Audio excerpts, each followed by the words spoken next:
ধন্যবাদ সকলকে।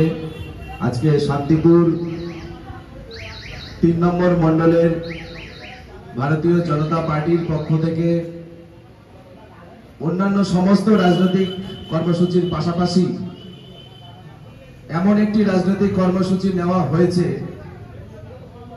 যেটাকে বলা হয় দানের সেরা, অর্থাৎ রক্তদান কর্মসূচি। এবার এই রক্তদান কর্মসূচি নেওয়া এমন একটি বিশেষ দিনে নেওয়া হয়েছে যেদিনকে ভারতবর্ষের প্রাক্তন প্রধানমন্ত্রী এবং বলা যায় আধুনিক ভারতবর্ষের যিনি জনক, ভারতরত্ন আমাদের সকলের পথপ্রদর্শক অটল বিহারী বাজপেয়ীজির সেই প্রয়াণ দিবস উপলক্ষে। তাই আমি প্রথমে এই মণ্ডলের সকল স্তরের ভারতীয় জনতা পার্টি জাতীয়তাবাদী সহযোদ্ধা সকলকে আমি পার্টির পক্ষ থেকে কৃতজ্ঞতা, ভালোবাসা এবং অভিনন্দন জ্ঞাপন করব আজকের এই বিশেষ মহৎ দিনে এইরকম একটা মহৎ কর্মসূচি নেওয়ার জন্য। পাশাপাশি যারা আজকে আমাদের এই কর্মসূচিতে উপস্থিত ছিলেন, আমার আগে এখানে আমাদের মধ্যে উপস্থিত হয়েছিলেন আমাদের রানাঘাট লোকসভার দুবারের সাংসদ মাননীয় জগন্নাথ সরকার মহাশয়, উপস্থিত ছিলেন জেলা প্রেসিডেন্ট আমাদের নবনির্বাচিত অপর্ণা নন্দী মহাশয়া, উপস্থিত ছিলেন প্রাক্তন জেলা সভাপতি বিধায়ক পার্থসারথী চ্যাটার্জি সহ একাধিক ভারতীয় জনতা পার্টির কৃতি নেতৃত্ব আমাদের মধ্যে উপস্থিত ছিলেন। তাদের সকলকেও আমি ধন্যবাদ জানাবো এবং যারা এই মুহূর্তে আমাদের সভা মঞ্চে রয়েছেন, আমার আগে বক্তব্য রাখলেন শিলাদি মহিলা মোর্চার জেনারেল সেক্রেটারি এবং দাপুটে নেত্রী, আমাদের মধ্যে উপস্থিত শান্তিপুর শহরের দুজন জনপ্রতিনিধি বলরাম দা এবং আমাদের মহানন্দ দা, তাদের দুজনকে আমি ধন্যবাদ কৃতজ্ঞতা জানাবো। আমাদের মধ্যে উপস্থিত রয়েছেন আমাদের জেলা ভারতীয় জনতা পার্টির সহসভাপতি মাননীয় নির্মল বিশ্বাস মহাশয়, উপস্থিত 4 নম্বর আমাদের পার্শ্ববর্তী মন্ডল সভাপতি পিপুল বিশ্বাস। এছাড়া আমাদের মধ্যে যার আহ্বানে আমি এসছি ভারতীয় জনতা পার্টির অত্যন্ত লড়াকু নেতৃত্ব মাননীয় প্রসেনজিৎ দেউরি মহাশয়। তার শিল্পকলার নাম আমি এতদিন শুনেছি, আজকে তার আহ্বানে আমি এখানে উপস্থিত হয়েছি এবং যারা আমাদের এই কর্মসূচিতে উপস্থিত সকলকে আমি ধন্যবাদ জানাবো এবং সব থেকে বেশি যাদেরকে ধন্যবাদ জানাতে চাই, যারা আজকে এই রক্তদান কর্মসূচির মূল যারা অতিথি, আমি বলবো সম্মানীয় অতিথি, যারা আমাদের আজকে রক্ত দিয়ে একটি মুমূর্ষু রোগীকে বাঁচানোর জন্য সংকল্পবদ্ধ হলেন, সেই সকল রক্তদাতাকে ভারতীয় জনতা পার্টি এবং ভারতীয় জনতা পার্টির যুব মোর্চার পক্ষ থেকে আমি সকলকে ধন্যবাদ কৃতজ্ঞতা জানাবো। কার্যক্রমটি সরাসরি রাজনৈতিক কার্যক্রম নয়, কিন্তু কার্যক্রমটি আয়োজন করেছে একটি রাজনৈতিক দল। স্বাভাবিকভাবে সেই কর্মসূচি থেকে রাজনৈতিক কথা উঠবে এবং সমাজ পরিস্থিতি, পরিবেশ, এই সমস্ত জায়গা থেকেই রাজনৈতিক আন্দোলন, রাজনৈতিক বক্তব্য উঠে আসে। স্বাভাবিকভাবেই বর্তমান পরিস্থিতি, আগামী পরিস্থিতি এবং বিগত পরিস্থিতির উপরে দাঁড়িয়ে আগামী দিন আমাদের রূপরেখা কি হতে চলেছে বা আমরা কোন দিকে যাব, সমাজ ব্যবস্থা কোন দিকে যাচ্ছে, মানুষের সুবিধা অসুবিধা, এই সমস্ত কিছুকেই যদি আমরা একটা সুতোয় জুড়তে পারি তাকে কিন্তু আমরা রাজনীতি বলি। স্বাভাবিকভাবে এই মঞ্চ থেকে এলাকার মানুষের উদ্দেশ্যে কিছু বলা নিশ্চয়ই আমাদের উচিত। তার কারণ বাংলার মানুষ, নদিয়ার মানুষ, শান্তিপুরের মানুষ ভারতীয় জনতা পার্টির নেতৃত্বের মুখের দিকে তাকিয়ে রয়েছে। কারণ এই মুহূর্তে পশ্চিমবঙ্গের যারা শাসক দল তৃণমূল কংগ্রেস, তারা তাদের ক্যাডার বাহিনী দিয়ে শুধুমাত্র শান্তিপুর নয়, সারা বাংলায় প্রতিটা মানুষকে এরা কনফিউজ করার জন্য এই SIR অর্থাৎ স্পেশাল ইন্টেনসিভ রিভিশন, সেটা নিয়ে মানুষের মধ্যে একটা মারাত্মক কনফিউশন তৈরি করেছে। এবার এই কনফিউশনের কারণ কি, কেন করেছে, সেটা আমাদের পূর্ববর্তী বক্তারা তাদের মতো করে বলার চেষ্টা করেছে, আপনারা নিশ্চয়ই শুনেছেন। তার সঙ্গে আমি কয়েকটা কথা জুড়তে চাই। দেখুন, খুব বেশি ঘুরিয়ে, খুব বেশি আইনের জটিলতা, আইনের বিভিন্ন ধারায় সমস্ত কিছু যদি আপনাদের মাধ্যমে তুলে দেওয়া হয়, তাহলে যে লোকটি টোটো চালিয়ে এখন যাচ্ছেন, বা যে লোকটি হাতে ব্যাগ নিয়ে বাজার করতে এসেছিলেন, যে লোকটির বাড়িতে আজকে জন্মাষ্টমীর পুজো হচ্ছে, তাদের অনেকের পক্ষে এই SIR হোক বা CA হোক, যাই হোক না কেন, এই সমস্ত কিছু বোঝা কিন্তু জটিলতায় তৈরি হবে। তাই সহজ ভাষায়, সহজ ভাবে যদি বলি যে ভারতবর্ষের নির্বাচন কমিশন একটি নির্দিষ্ট টাইমের পরে তারা ভোটারদেরকে ভেরিফিকেশন করে, অর্থাৎ ভোটার লিস্টে যাদের নাম আছে সেই মানুষগুলো জীবিত না মৃত, অথবা ভোটার লিস্টে যাদের নাম আছে তারা সেই ভোটার লিস্টের বাইরে ভারতবর্ষ বা রাজ্যের অন্যান্য জায়গাতে তাদের ভোটের নাম আছে কিনা, অথবা কয়েকটি ক্ষেত্রে ভেরি রিসেন্টলি যেটা দেখা গেছে যে আমাদের কাছে সোর্স মারফত যে খবর এসছে, পশ্চিম বাংলায় প্রায় 70 লক্ষ ভোটার নাম নথিভুক্ত হয়েছে বিগত 7 বছরের মধ্যে, যে ভোটারগুলো মূলত তারা পশ্চিমবঙ্গের স্থানীয় বাসিন্দাই নয়। অর্থাৎ যে ভোটের মাধ্যমে একটা সরকার নির্বাচিত হয়, যে ভোটের মাধ্যমে একটি সরকারের পতন ঘটে, মানুষের চাহিদার উপরে দাঁড়িয়ে, মানুষের ইচ্ছার উপরে দাঁড়িয়ে সেই সরকার যারা নির্বাচিত করবে, সেই ভোটারগুলো যদি অবৈধ হয়, তাহলে স্বাভাবিকভাবে বলা যায় যে সঠিক মানুষের রায়টা কিন্তু প্রকাশিত হয় না। কখন এটা প্রকাশিত হলো? যখন আমরা 2024 সালের লোকসভা নির্বাচন দেখলাম, যে 2024 সালের লোকসভা নির্বাচনে আমরা লক্ষ্য করলাম ডায়মন্ড হারবার মডেল প্রচার করা হলো। ডায়মন্ড হারবার মডেল মানুষ কি দেখলো? ভাইপো অভিষেক ব্যানার্জি 4000 কোটি টাকা নাকি সরকারি টাকা খরচ করেছেন, যেখানে একজন এমপি প্রতি বছর মাত্র 5 কোটি টাকা পান উন্নয়নের জন্য, অর্থাৎ 5 বছরে সর্বোচ্চ 5-25 কোটি টাকা পাওয়ার কথা, সেখানে খতিয়ান দেওয়া হচ্ছে 24,000 কোটি টাকা না 4,000 কোটি টাকা। এত পরিমাণ টাকা খরচ করে নাকি ডায়মন্ড হারবারে 8 লক্ষ ভোটের ব্যবধানে জিতেছে। ফলে বাংলার মানুষের পাশাপাশি ইলেকশন কমিশনের মধ্যেও কিন্তু তারা তদন্ত শুরু করলো এত ভোটের ব্যবধানে কিভাবে জেতে। তখনই দেখা গেল ডায়মন্ড হারবার সহ দক্ষিণ কলকাতার একটা ব্যাপক অংশে ভেরি রিসেন্টলি কিছু মানুষ তারা নতুন করে ভোটার এন্ট্রি করেছে, যে মানুষগুলি সেই অর্থে বাংলার সঙ্গে কোনো সম্পর্ক নেই। এই জায়গা থেকে কিন্তু এই ভোটার কার্ড ভেরিফিকেশন অত্যন্ত গুরুত্বপূর্ণ হয়ে পড়ল। তার কারণ শুধুমাত্র ডায়মন্ড হারবারের মধ্যে এটা সীমাবদ্ধ ছিল না। এটা আপনারা আমাদের এলাকায় দেখুন, নদিয়া দেখুন, উত্তর 24 পরগনা দেখুন, কোন না কোন বুথে আপনারা দেখতে পারবেন 10টা, 15টা, 20টা করে হঠাৎ করে ভোটার নাম এন্ট্রি হচ্ছে।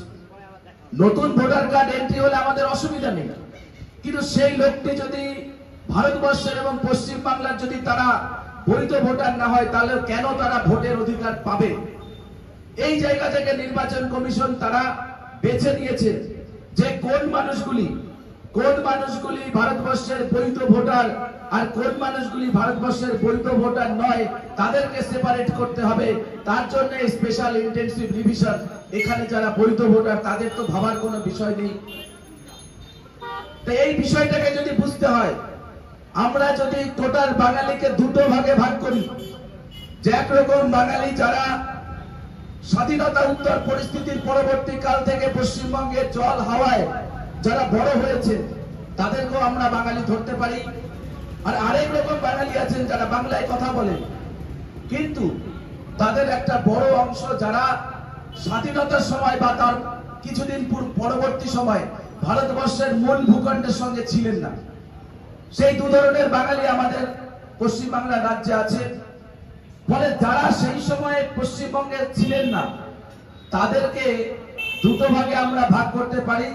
মূলত তারা ওপার বাংলায় অর্থাৎ পূর্ব পাকিস্তান, যেটা আজকের দিনে বাংলাদেশ নামে পরিচিত, সেখান থেকে পশ্চিম বাংলায় এসে বিভিন্ন সময় এসছে।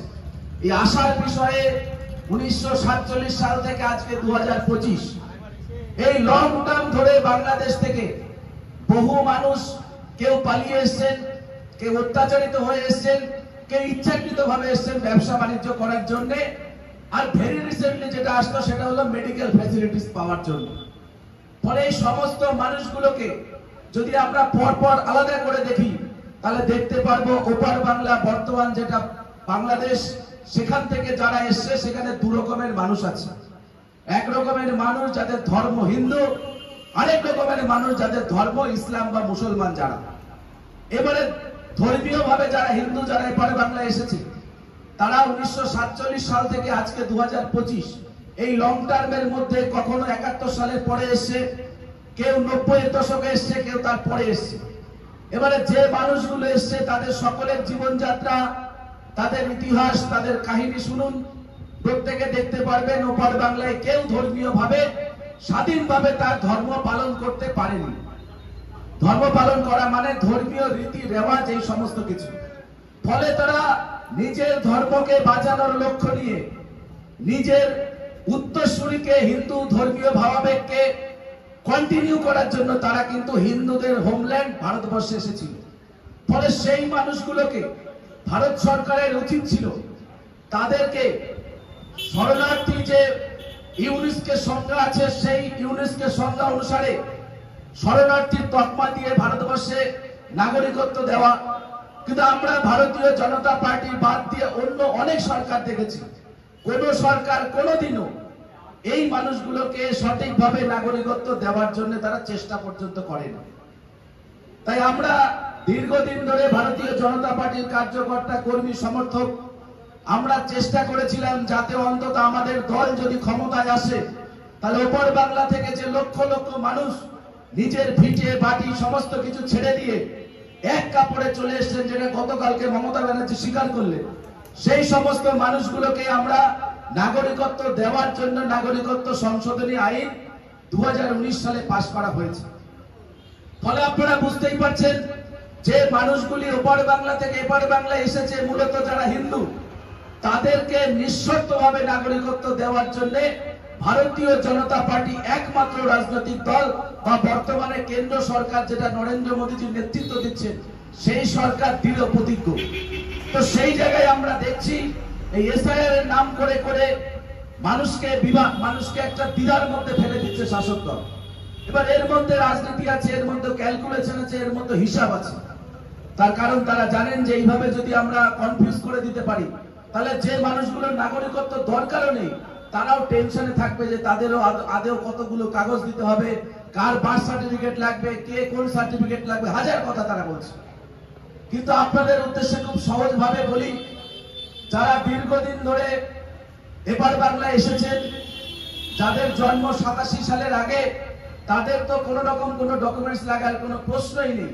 কিন্তু তারপরে যারা এসেছেন অর্থাৎ 87 থেকে 2014 সাল পর্যন্ত এই সময়ের মধ্যে যারা এসেছেন তারা যে কোনো সময় নাগরিকত্বের জন্য আবেদন করে আপনারা নাগরিকত্ব পেতে পারেন, কোনো অসুবিধা নেই। সেখানে কাগজপত্রের বিষয়ে হাজার কথা এরা প্রচার করছে, বাংলাদেশের ডকুমেন্টস লাগবে, এই লাগবে, ওই লাগবে। খুব সহজভাবে যদি আপনাদের বলি, আমাদের ভারতীয় জনতা পার্টির বিভিন্ন নেতৃত্ব, জনপ্রতিনিধি তারা বিনামূল্যে পরিষেবা চালু করেছে, যেখানে আপনারা যোগাযোগ করলেই কোন রকম কোনো কাগজপত্র ছাড়াই আপনারা নাগরিকত্ব পেতে পারেন।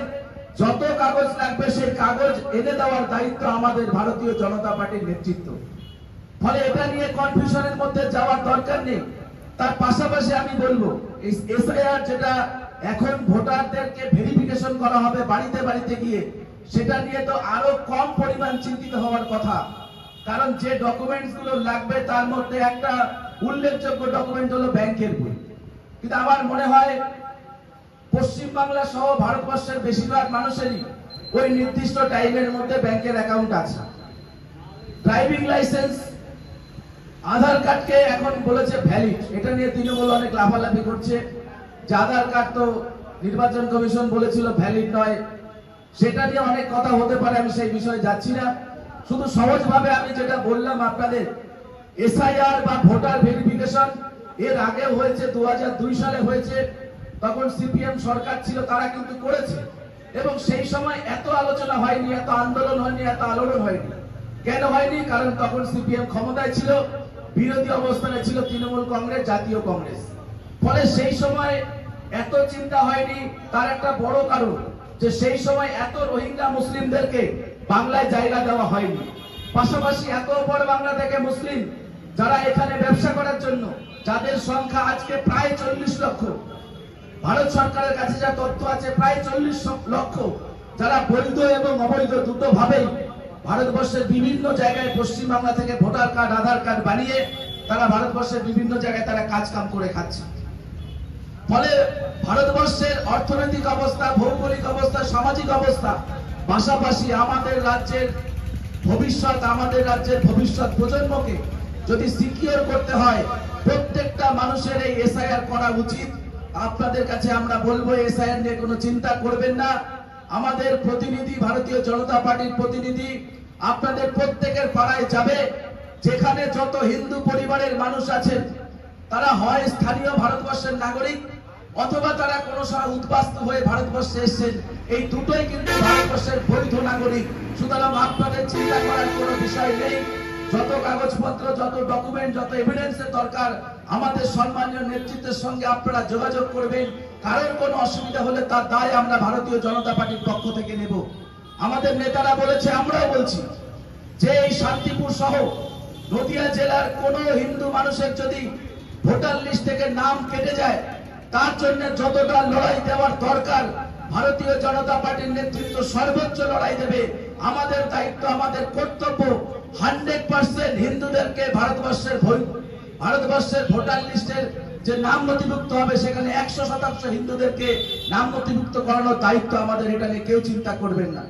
তিনি তৃণমূল কংগ্রেসের কাউন্সিলর হতে পারে। গত পরশুদিন একটা জায়গায় আমরা বক্তব্য রাখতে গেছিলাম, সেখানে তৃণমূল তার আগের দিন বড় বড় কথা বলেছে, এসআইআর হলে একে বাংলাদেশে পাঠাবে, তাকে বাংলাদেশে পাঠাবে। কিন্তু যিনি বক্তব্য দিয়েছেন তার ভোটার লিস্ট, তার বুথের ভোটার লিস্ট দেখলাম, তার নাম 2002 সালের ভোটার লিস্টে নেই। একবার ভাবুন, তিনি জেলা সহসভাপতি, জেলা পরিষদের নদিয়া জেলার জেলা সহসভাপতি, হবিবপুরে বাড়ি, তার নিজের ভোটার লিস্ট 2002 সালে নেই। সে এসআইআর এর বিরোধিতা করছে, বড় বড় কথা বলছে। এই জায়গাতে বাংলার মানুষকে কিন্তু বোঝা দরকার, এসআইআরটা প্রত্যেকটা হিন্দুর দরকার আছে। সিএএ যাদের প্রয়োজন তাদের নিশ্চয়ই দরকার আছে, কিন্তু যাদের প্রয়োজন নেই তারা মাথার মধ্যে সিএ ঢুকিয়ে নিজেকে কনফিউজ করবেন না। বাকি মানুষদেরকেও কিন্তু আপনারা কনফিউজ করবেন না, তো অসুবিধা কিন্তু আপনাদেরই হবে। তাই এই মঞ্চ থেকে শুধু একটাই কথা আমি আপনাদের বলবো, বাকি রাজনৈতিক ভাবে মোকাবেলা করার জন্য আমাদের কাছে যথেষ্ট পরিমাণ শক্তি, সামর্থ্য এবং তথ্য সমস্ত কিছু আছে। রাজনৈতিক লড়াই ভারতীয় জনতা পার্টি 2026-এ তৃণমূলের সঙ্গে আমরা করব। আপাতত আপনাদের মধ্যে যে কনফিউশন তৈরি করেছে, এই কনফিউশনের জায়গাটা আপনারা পরিষ্কার ভাবে আপনাদের একটা কথা বুঝে নিন, হিন্দুরা নিশ্চিন্তে ঘুমান। আপনাদের জন্য ভারতীয় জনতা পার্টির নেতৃত্ব আছে, আপনাদের জন্য ভারতীয় জনতা পার্টির কাউন্সিলর আছে, ভারতীয় জনতা পার্টির মন্ডল সভাপতি, জেলার নেতৃত্ব আছে। আপনারা নিশ্চিন্ত থাকুন, আপনাদের জন্য লড়াই দেওয়ার জন্য বিজেপি আছে। যারা চিন্তা করবে একমাত্র যে রোহিঙ্গা মায়ানমার থেকে যারা ঘাট ধাক্কা দিয়ে যাদের তাড়িয়ে দিয়েছে, বা বাংলাদেশে যারা লুটপাট করতো, জঙ্গি কাজ করতো, এখানে এসে সেন্টার পেয়ে ভারতবর্ষের বিভিন্ন জায়গায় জঙ্গি কার্যকলাপ ছড়িয়ে দিচ্ছে, ওপার বাংলায় সেই মুসলিমগুলো চিন্তা করুক, আপনাদের চিন্তা করার কোনো বিষয় নেই। এইটুকু বলে আপনাদের উদ্দেশ্যে আমার আরেকবার আমি কৃতজ্ঞতা, ভালোবাসা, অভিনন্দন জানিয়ে আমি আমার সংক্ষিপ্ত বক্তব্য শেষ করলাম। জয় হিন্দ, বন্দে মাতরম, ভারত মাতা জয় হোক। ধন্যবাদ সবাইকে।